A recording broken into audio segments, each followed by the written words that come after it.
इयत्ता चौथी, विषय मराठी बालभारती, पाठ 15वा, आनंदाचं झाड. स्वाध्याय. प्रश्न पहिला, एका वाक्यात उत्तरे लिहा. अ.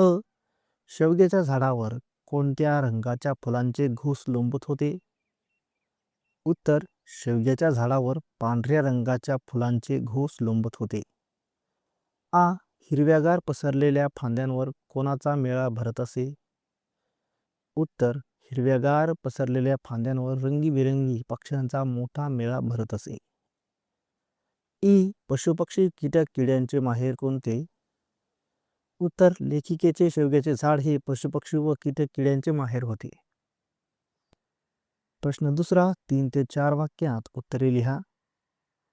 अ. झाडे आपल्याला काय काय देतात? उत्तर, झाडे आपल्याला फळे फुले देतात. झाडे सावली देतात. झाडे पक्ष्यांना घरटे बांधण्यासाठी जागा देतात. आ. शेवग्यामुळे लेखिकेला पक्ष्यांच्या कोणकोणत्या गोष्टींची ओळख झाली? उत्तर, शेवग्याच्या फळांवर भुंगे बुंजारव करत रुंजी घालत असत. मधमाशा व फुलचुक्या मध चोखत असत. तांबट टणत्कार करीत असे, तर कोकिळ शांतपणे झुलत असे. पोपटांचे थवे परागकण खात असत. ई. लेखिकेला शेवग्याने काय काय दिले? उत्तर, शेवगा लेखिकेचा मित्र झाला. त्याने तिला आनंद व ज्ञान दिले.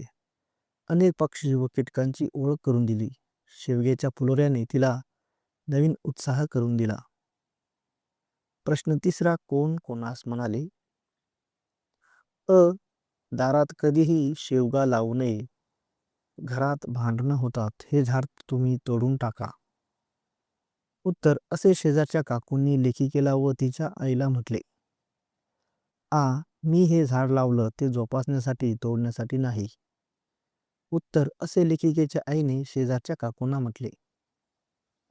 ई. अहो, लोक शेंगा तोडून येतील तेव्हा नाही का भांडणार तुम्ही? उत्तर, असे शेजारच्या काकूंनी लेखिकेच्या आईला म्हटले.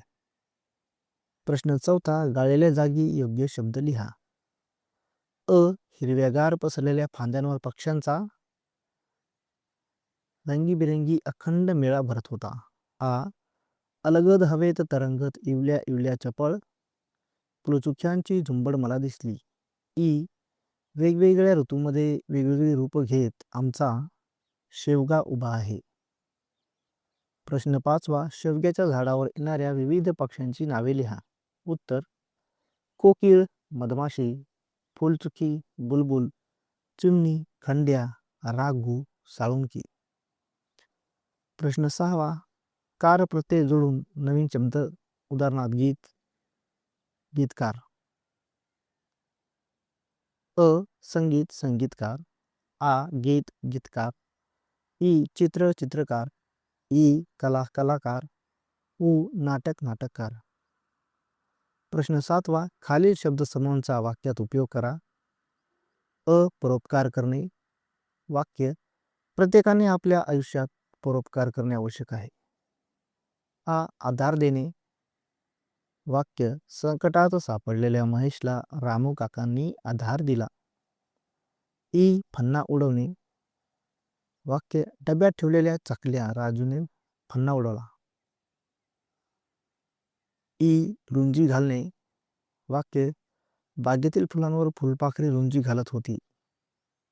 उ. सुरकी मारणे. वाक्य, राजूने नदीच्या डोहात सुरकी मारली. प्रश्न आठवा, शेवग्याच्या शेंगांपासून कोणकोणते पदार्थ बनवतात? त्यापैकी एका पदार्थाची कृती लिहा. उत्तर, शेवग्याच्या शेंगांपासून पिठलं, भाजी, आमटी, सांबर इत्यादी पदार्थ बनवतात. शेवग्याची आमटी कृती, शेवग्याच्या शेंगा धुवून तुकडे करा, मसाला वाटून फोडणी द्या, त्यात शेंगा व पाणी घालून शिजवा, चवीनुसार मीठ घाला, आमटी तयार होईल.